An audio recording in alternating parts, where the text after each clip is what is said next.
मैं समझ सकता हूं कि यूटी के होते हुए भी सरकार बहुत अच्छा काम कर सकती है, बहुत अच्छा डिलीवर कर सकती है। बिजली के जैसे बात हुई है, 200 यूनिट तक तो बात हुई है, उमर साहब ने ये बात कही है। हमने उसमें कहा है कि इजाफा कर देना चाहिए, उसमें उन लोगों को खाली राहत नहीं मिलनी चाहिए। मैं तो कहता हूँ जम्मू कश्मीर का जो भी रहने वाला है, जो भी नागरिक है, उसको 200 यूनिट फिलहाल सबको फ्री दी जाए।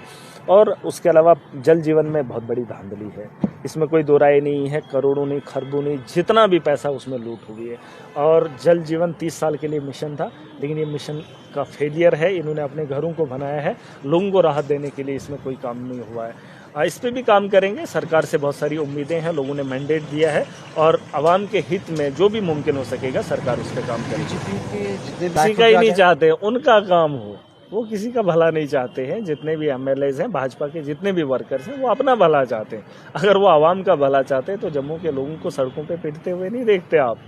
वहाँ उनके नौजवानों को, जो पढ़ा लिखा तबका है, वो सड़कों पे झूंझ नहीं रहा होता है। वो पढ़ा लिखा तबका सड़कों पे रेडिया नहीं चला रहा होता। इनको अपनी फिक्र है, अपने वर्कर्स की फिक्र है, बस कुछ चीज़ों पे है ये सोच रखते हैं। और इन्हें ठेके मिल रहे हैं, ठेकेदार नहीं है ये ठेकेदार नहीं, ठेकेदार इनके बाहर के हैं।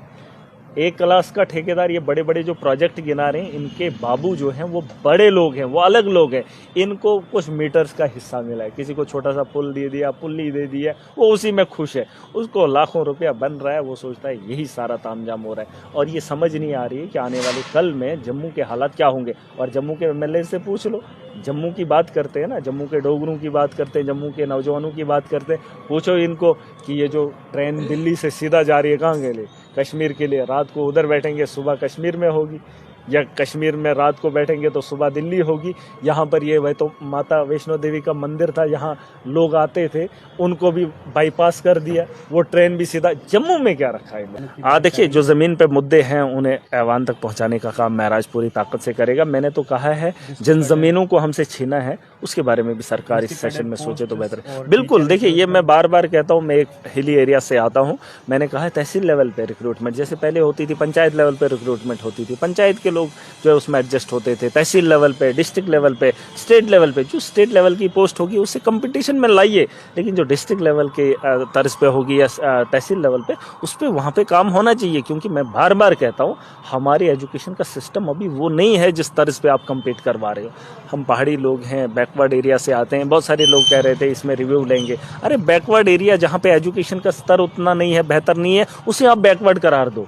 जहाँ पे अभी सड़क नहीं है, जहाँ पे अभी बिजली नहीं है, जहाँ पे अभी वो माहौल नहीं है, उन जगहों को आप छेड़ नहीं सकते हो। उनको उठाकर आप कंपटीशन में सिटीज़ के साथ या नेशनल लेवल पे कम्पीट नहीं करा सकते। इनके पे भी बात होगी और मुझे पूरी उम्मीद है आवाम के हित में सरकार फैसला करेगी और इसका मुझे पूरा यकीन है। आज जैसे कैजुअल लेबरर्स हैं, एनएचएम के लोग हैं, जितने भी आम लोग हैं जिन्होंने अपनी ज़िंदगी दी है। देखिए, दुनिया के अंदर इंसान एक ही बार आता है। अब जो ज़िंदगी ने, जिस आदमी ने किसी फील्ड में अपनी ज़िंदगी दी है, उसे तो पता होना चाहिए कि मैं किस फील्ड में हूँ और मेरा यहाँ पर भविष्य क्या है, मेरा मुस्तकबिल क्या है, मेरा फ्यूचर क्या है। तो उसके लिए काम होना चाहिए। और जो डिमांड्स रही है पिछले 10 सालों में, जो कोहराम था, उस कोहराम के लिए जो असेंबली का सेशन बेहतर होना चाहिए।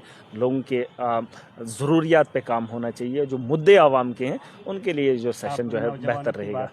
देखिए, सरकार जो है आम आदमी के लिए होती है, लोगों के लिए होती है, उस पर काम होता है, उस पर काम होता है और होना चाहिए। क्योंकि जो लोग जहाँ के लिए पोस्टेड होते हैं वहाँ पे जाकर उनको काम करना चाहिए।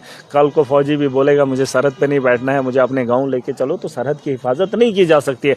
वैसे ही उन लोगों को भी समझना चाहिए, अगर आप वहाँ फॉर्म लगाते हैं तो आपको वहाँ पे काम करना चाहिए। हाँ, इन केस अगर किसी को इतनी बड़ी प्रॉब्लम होगी तो सरकार के पास वो उससे भी पॉलिसीज रहती है, वैसा भी प्रोसीजर रहता है।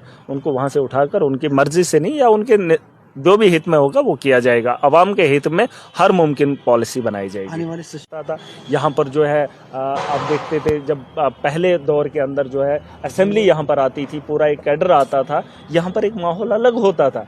आज पूछो ना भाजपा के लोगों को, बताओ इनको पूरी असेंबली लेकर आएं, यहाँ पर सेशन चलाएं, दरबार मुंह करवाएं, ताकि यहाँ के लोगों को रोजगार मिले। बाहर से इन्होंने रेडी वाले लाए, बाहर से रेडी वाले लाए हैं, मुलाजमत बाहर के लोगों को दी है। इनको फिक्र नहीं है, इनको जो ऊपर से बॉस बोलेंगे उसी पे अमल करेंगे। टेंशन इनको भी है, पता इनको भी है कि हम लोग कमजोर हैं, लेकिन अब क्या करें।